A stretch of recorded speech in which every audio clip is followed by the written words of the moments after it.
and welcome to the second module of the unit devoted to Ubiratan D'Ambrosio and the emergence of ethnomathematics as a program, part 2 in the project of ICME awardees multimedia online resources, AMOR. In our point of view, in the emergence of ethnomathematics as a program, there are 3 periods for its development, which can be checked by identifying important historical fragments related to the development of this program. In Module 1, we discussed the first period, named the Proto-Ethnomathematical Period, some historical fragments. Today, we present some historical fragments from the other 2 periods of the development of ethnomathematics throughout history.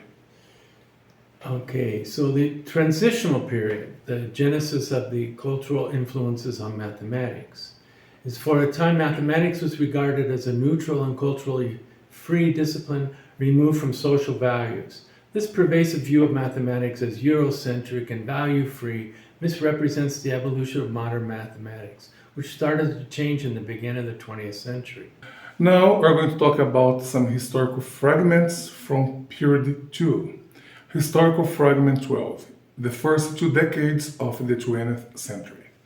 In the first 2 decades of the 20th century, Oswald Spengler, a German philosopher, reported in 1918 to 1922 in the book entitled The Decline of the West, published in 1922, that the history of 2 cultures can be demonstrated through similar patterns, and that all cultural aspects, such as arts, politics, mathematics, and science, have principles that differ from one culture to another. In this book, Spengler tried to understand the nature of mathematical thinking, and sought to understand mathematics as a vivid cultural manifestation, and stated that there is not one form of sculpture, painting, mathematics, or physics, but many, each different from the others in their deepest essence, each limited in duration and self-sufficient. From this perspective, Spengler concluded that mathematics is a science that's closely related to the cultural expressions of each group, as mathematics is a social cultural phenomenon that is part of the historical social development of each civilization. Cassius Jackson Kaiser wrote several books on the interrelations between mathematics and philosophy. In these books, he examined the foundations and structures of mathematics and science and attempted to apply them to diverse human interactions. In 1922, he wrote the book entitled Mathematical Philosophy, a Study of Fate and Freedom, in which he described mathematics as a science of exact and rigorous thought. Kaiser stated that some of the distinguishing characteristics of mathematics are precision, accuracy, and completeness of definitions. However, mathematical philosophy is much more comprehensive than numerical calculation or the simple manipulation of formulas, because for mathematical philosophy, precise and exact and rigorous thinking is essential. From Kaiser's perspective, those who do not think mathematically transgress the supreme law of intellectual rectitude. For a long time, Kaiser meditated on the nature of mathematics and its connections with different spheres of human life. Historical Fragment 13, the 1930s of the 20th century.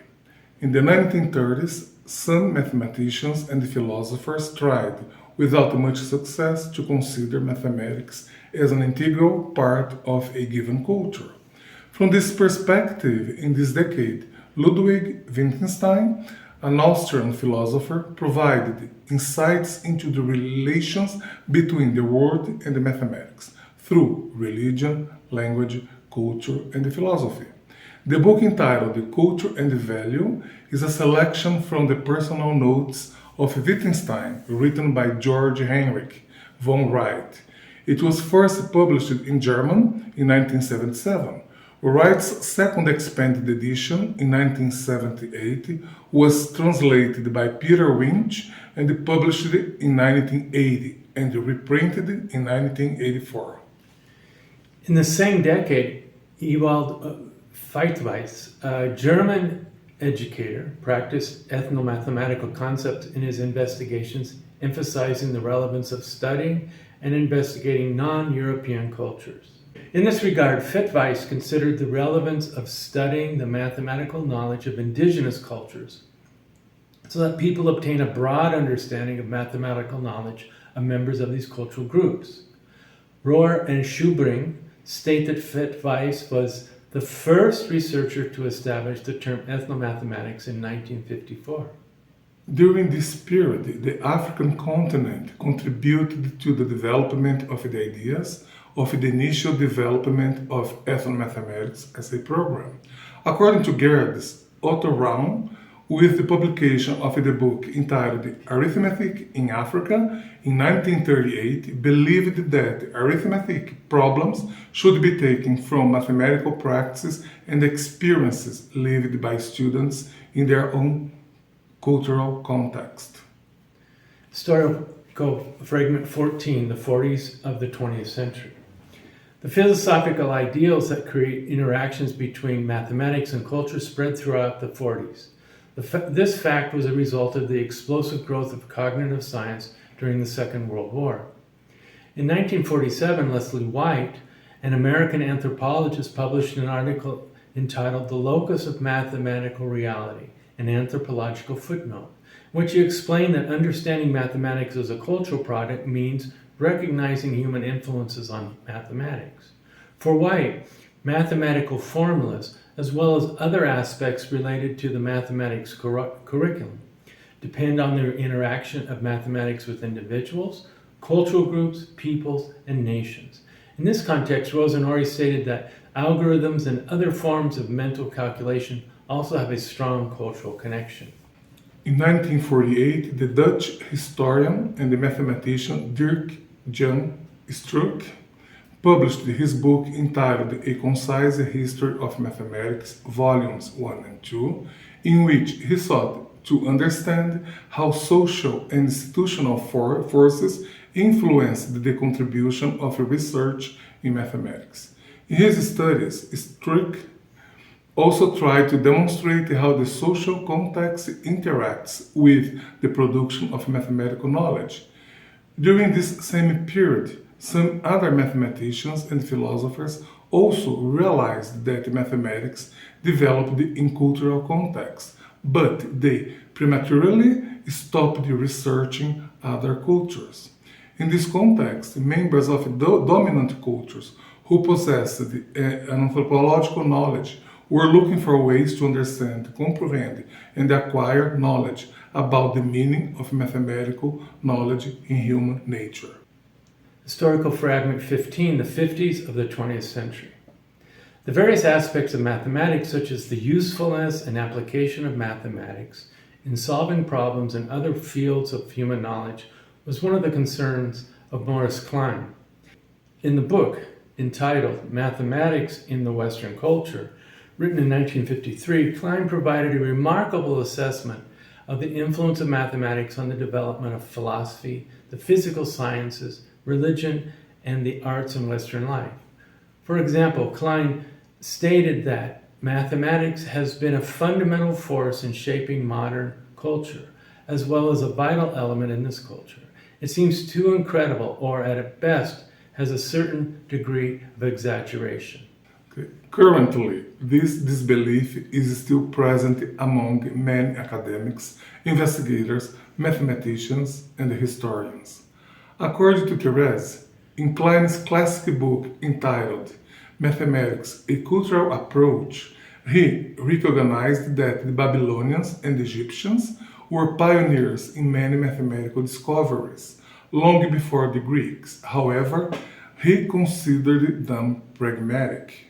Klein's passion for Western mathematics did not allow him to appreciate the mathematical contributions of non-Western cultures to the development of this knowledge. In our opinion, this fact has overshadowed the relevance of Klein's work and is especially true in the context of mathematics education. At the same time, the interest of scholars and researchers in studying and investigating links between mathematics and culture began to emerge with great vigor among mathematicians, educators, and anthropologists during the 1950s.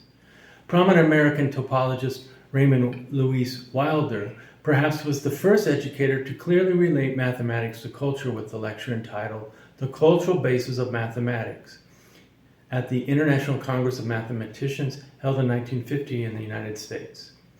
Later, in 1981, Wilder wrote the article entitled Mathematics as a Cultural System, where he described the nature of mathematics and its relation to society from the point of view of cultural anthropology. Thus, Wilder stated that mathematics is considered as a subculture of a general culture, in which the development and current state of this area of study has cultural influences. For example, Ascher and Ascher argued that Wilder was the first mathematician to report the importance of the relations between mathematics and culture. He used his knowledge to describe the process of mathematical development in the West. For Wilder, mathematics is developed between two types of cultural influence. The first type of cultural influence is related to mathematics that arises from the cultural environment in which members of a specific cultural group is inserted. In this case, the influence of the cultural environment is a response to the needs arising through social interactions between the members of the group. The second type of cultural influence is related to the cultural heritage that is diffused and transmitted by the members of the group. The influence of cultural heritage is used to solve mathematical problems that are specific to each culture. Historical Fragment 16, the 60s of the 20th century. In the 1960s, the renowned Japanese algebraist Yasuo Akizuki proposed that the reflective side of mathematics should be emphasized. From this perspective, Akizuki stated that the development of mathematical thinking is necessary for teaching and learning processes of mathematics because this thinking is a human activity. Akizuki also proposed that the history of science and mathematics should be taught at all levels of school education. However, the most interesting part in Akizuki's argument was the recognition that mathematics is a cultural product and that there are different ways to solve mathematical problems. In Akizuki's point of view, Eastern philosophies and religions are very different from those practiced in the West. This context allowed him to believe that there must be different ways of thinking mathematically and doing mathematics. Although many anthropologists, scholars, and researchers have shown interest in different modes of mathematization, Akizuki's proposal was only considered by the mathematical community in the 1970s. This fact was marked by the growing awareness on the art of a group of educated mathematicians and researchers who were instigated in relation to the social cultural aspects of mathematics. A year later, Gay and Cole published their study of the teaching and the learning process of mathematics among the Capelle people in Liberia, Africa, who attended the schools guided by the Western model. In those schools, the content taught had no meaning in the culture of these people. So, these researchers proposed a creative mathematics curriculum that used mathematical ideas, concepts, and procedures that were native to the Capelle people as a starting point to activate mathematical learning. In 1967, they published a book entitled The New Mathematics and an Old Culture, in which the authors discuss how the traditional culture of the Capelle people affects the learning readiness and perhaps even the thinking of its children who are being taught educational concepts with strong Western connotations for which there are no previous counterparts in the culture. Historical Fragment 17, 6 fundamental facts for the development of ethnomathematics as a program. In the 1970s, 3 important facts were fundamental to the development of the ethnomathematics as a program. In 1973, Zaslavsky published a book entitled Africa Counts, Number and Patterns in African Culture, which explores the history and practice of mathematical activities of the people of sub-Saharan Africa by demonstrating that mathematics was prominent in everyday African life and that helped in the development of current mathematical concepts.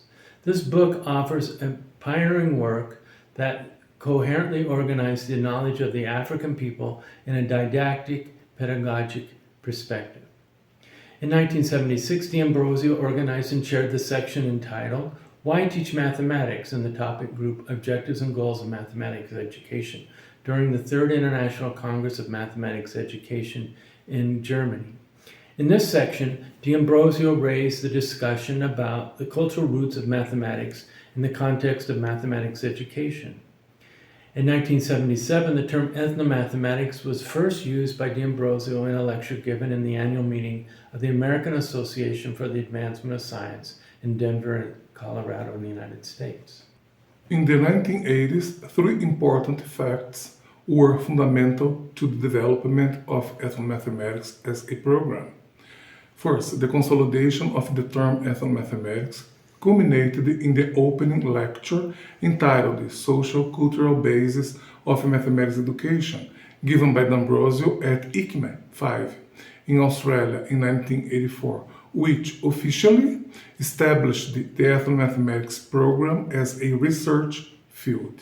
Second, in 1985, Ubiratan D'Ambrosio wrote his masterpiece entitled Ethnomathematics and Its Place in the History and the Pedagogy of Mathematics.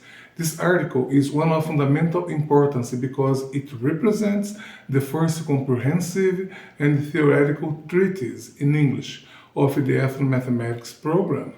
These ideas have stimulated the development of this field of research.